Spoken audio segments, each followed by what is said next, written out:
Effective problem solvers know how to ask questions to fill in the gaps between what they know and what they don't know.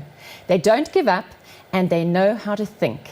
To discuss the value of helping learners to create strong habits of mind, I have with me in studio Deputy Principal and Director of Curriculum at Rodine School in Johannesburg, Fiona Rogers. Welcome, Fiona, to the studio today. Thank you, Nikki, and thank you for having me. Such a pleasure. And I want to start off with the question of why do we need to teach children critical thinking skills? You know, in the old days at school we used to teach knowledge, and nowadays knowledge is available everywhere in huge quantities. What is important now is how we use the knowledge, how we can process it, analyze it, synthesize it, and use it in our lives. And so that's why we feel it's terribly important to teach them thinking skills. So teaching kids to do something valuable with that information. And life doesn't unfold in a straight line on a normal day for most of us, does it? No, it doesn't. I mean, we have to face difficult situations and think on our feet often. And that's why we need the strategies that will help us to do that. Yes, because we don't want kids to just throw up their hands and give up at the first, sign of a problem of, oh, I don't know the answer. And I think our society is so focused on dishing out the knowledge, getting children to reproduce the knowledge, but now what you're saying is how can you use the knowledge and for the benefit of yourself and the benefit of everybody else. Absolutely. Which is just really important. So how have you created thinking to become visible in your school? Because I think that's what you're doing with the habits of mind. Thinking becomes visible, and I love that line. Yes, I think one thinking, the more visible your thinking is, the better you get at it. Because the more visible it is, the better you can see how well you're thinking. David Perkins and Ron Richard from Harvard University have what they call Visible Thinking Program, and they teach little thinking routines that one can get to use that guide your thinking, structure your thinking, and make it more effective. And we use those to bolster our Habits of Mind program, which is our overarching theory, developed by Art Costa and Benna Kallick. And what I love about that theory is, about the strategy of Art Costa, is he says the habits of mind are dispositions that people have, and they use them when they don't know what to do. Yes. So when you're faced with a problem or a difficult situation, you should automatically, if these are habits, you should automatically just move into using them effectively. So when we talk about a habit, habits are formed over time. Yes. Through much repetition. Your program starts right at grade 0 and goes through the entire school? It does, yes.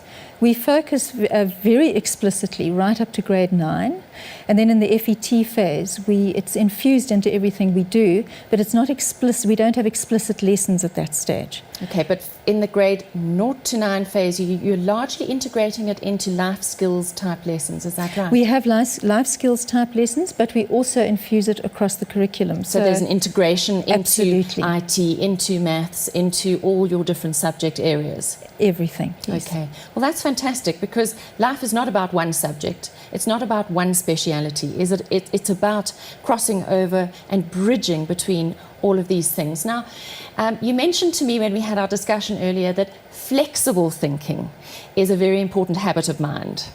It's a very important one. I think today more so than ever. One needs to be able to look at any situation from other people's points of view. And if you can't do that, I don't know how you get on in the world today.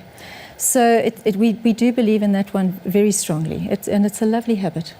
So flexible thinking would come through lots of conversation and collaboration, where you have group work? Yes, another of the habits is thinking interdependently. And, you know, in today's world, you cannot work in isolation. Because we're all part of a system. Absolutely. So it's very, very important for children to learn the techniques for working effectively with one another. And so often parents say, I don't want my kids working in a group because my child's the better child and their marks get pulled down by the other children. How do you handle that? We speak to the girls often before they're involved in a group project, and we say to them, what would effective group work look like? What would each of you be doing if you were working effectively in a group? And we ask them to write that down, to tell us what they think, and to write it down, and then to keep referring back to that while they're working in a group. So they almost have a map as to where they're going and how they need to be in the group. Absolutely, yeah. Okay. And it really does help, especially once they've formulated the criteria themselves of what they think that they should be doing. Yeah. And in terms of finding ways to work together, I mean, one day they'll be in the world of work. You can't necessarily choose the person who works in the cubicle or on the desk next to you. Absolutely. So you've got to get along. You've got to learn how to get away, to get on with other people and work effectively with them. Yeah. Now, in terms of creating habits of mind, you've got this wonderful program which spans about 16 different habits of mind. But it very much starts in the home too, doesn't it? Absolutely. I think we, as parents, we often very ready to just, when our little children come, why this and why is that, just give them the answer, not ask them to look for the answer, not ask them another question. What do you think? Yes. I think it's much easier to give them an answer, and I think it's wonderful if we keep getting them to ask questions themselves. One of the habits is posing questions, questioning and problem solving. And there's a lovely anecdote about a physics Nobel Prize laureate, Isaac Rabi, who won the prize in 1944, I think. And when he was asked, to what do you attribute your success? He said, my mother, to the great surprise of everyone around. And when he was asked to elaborate, he said, well, when I came home from school in the afternoon, my mother didn't ask me what I'd learnt at school. She asked me what questions I had asked at school.